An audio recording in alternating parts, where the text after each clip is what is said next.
my name is Jenny Clayville, and I'm one of the pastors at National Community Church in Washington, D.C.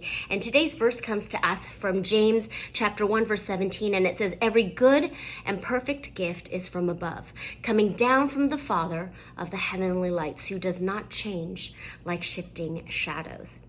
The truth of this passage is overwhelming. Every good and perfect gift comes from Him. But how often have we filtered what's good and perfect through our own human lens? My father passed away from pancreatic cancer, and I would say his suffering and death would be anything but good and perfect. But when I zoom out and I look at that whole season through a larger lens of hindsight being 2020, I see the beauty of the good and perfect things sprinkled throughout the grieving and suffering. The time we spent together was full and deep.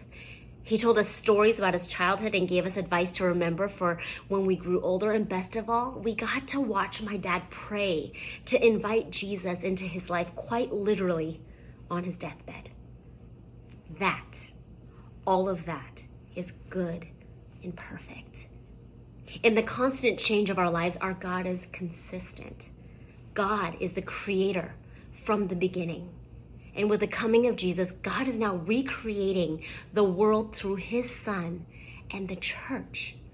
This is why we as Christ followers must take our prompts from the gospel.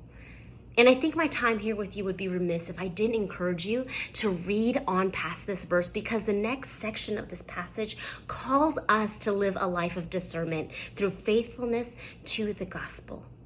If every good and perfect gift is from above, the real question is, what are you and I going to do with it?